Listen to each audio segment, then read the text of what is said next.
Hey parents, I've got some devotional resources for your family. Whether you're already in a daily habit or just starting out to make a weekly habit, however your time is working out for you, we want to make sure that you have what you need to be pointing your kids to Jesus consistently. We want you to take your next step.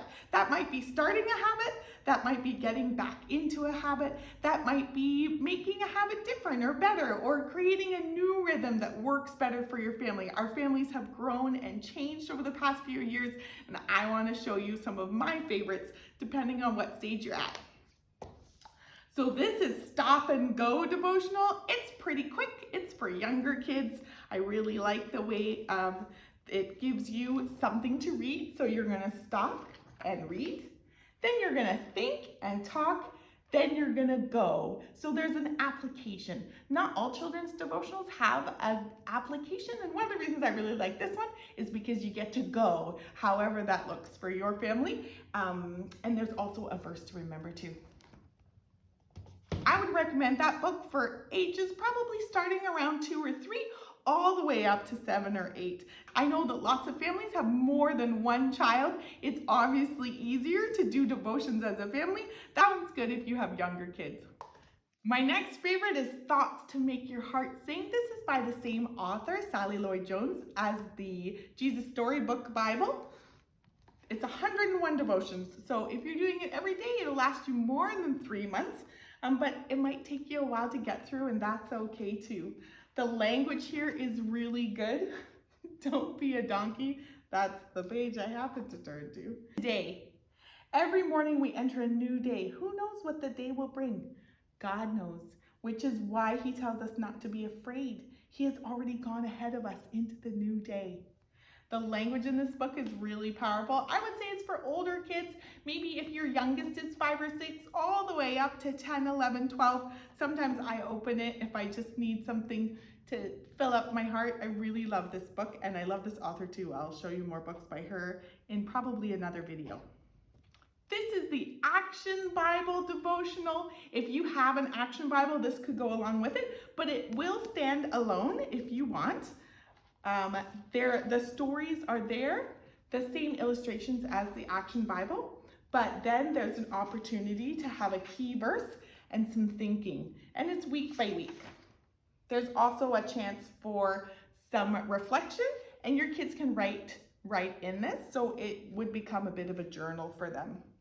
There's some good questions, and it's just might be really appealing to a kid that might have fallen out of the habit, or if you're really wanting to jump back in with something exciting, you might really enjoy this study. Let me find a good picture for you.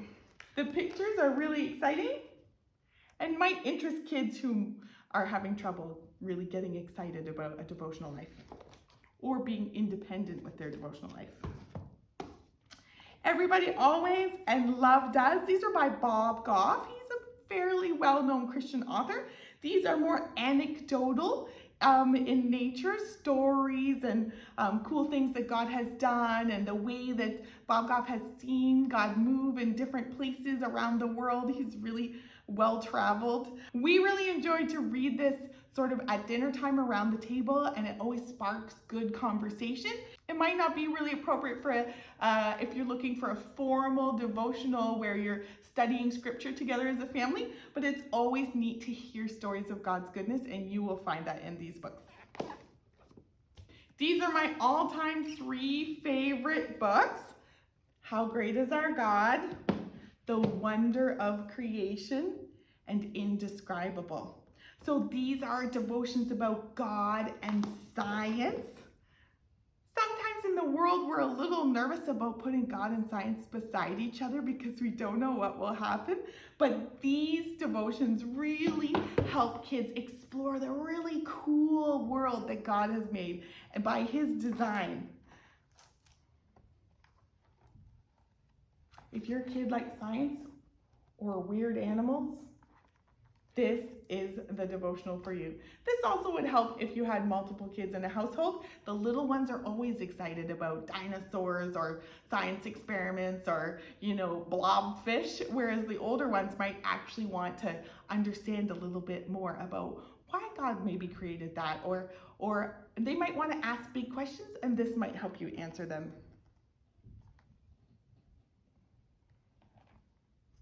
There's also some questions at the end that you can ask. So if you wanted to start some conversation, you could, and there's always scripture too. Those are all 3. So I would recommend starting with one, and if you love it, order more. If you already have one, there's another one to put on your wish list. This one's called I Am, 40 Reasons to Trust God, and it goes through the names of God in the Old Testament. I think this would be a really great thing to do either before Christmas, so the Advent season, or before Easter, the Lent season. It's a really cool way to get to know God and his character better on your journey towards a big holiday. I also really love this one, how it has some contextual stuff for the kids. So oftentimes when we do Bible stories with kids, we only hit the stories, but we kind of skip the in-between stuff. And this devotional book will have the story told with really lovely illustrations. Then we'll have some thoughts. What does it mean? But then my favorite part is what happened next. It gives you a little bit of historical context, and I really think that it's so good that we're giving kids this knowledge so that the stories matter. It's not a story about Cinderella. It's not a story about, I don't know, Dumbo, the elephant with big ears. This is about scripture, which is real and happened and is the truth. And we just want to make sure that kids have a really strong foundation knowing that the Bible is a history book. So this would be really cool to put on your list, or just do it any time of the year at all. I would say the thoughts are a little bit bigger, so maybe starting around 6 or 7 or 8 and going all the way up. I know that many families have multiple kids in their household, and it's sometimes hard to find something that will work for everyone, but this one is a good one. If you only have little ones in your house and the thoughts in the I Am Devo book are too big, these ones are a little bit little thoughts.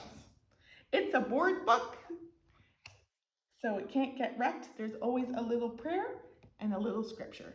Easy to remember. I think a 2 or 3-year-old could remember this scripture by themselves. I am God, all powerful. Our God is a God who saves us. Abraham called that place, the Lord will provide. Dear God, thank you for giving me all I need. So board books are good. I know that we talk about board books for infants and toddlers, but they're good for kids all the way up to probably age 4 or 5, especially when they're starting to learn how to read on their own, and they get a book and they go off by themselves in a quiet place. These pages are easy for them to turn and are less likely to get wrecked in your playroom. So even though they might be outgrowing some of their board books where they're pointing at animals and they're, learning the names of the animals, or the cow says moo, or those board books you might be outgrowing. But these kind of board books are just a really good alternative for that in-between stage between you reading to them and them starting to read independently. Obviously, reading to them when they can read independently is still so good for them, but those days when you want them to learn how to take a book and sit by themselves for a couple minutes, board books are always so good for that. And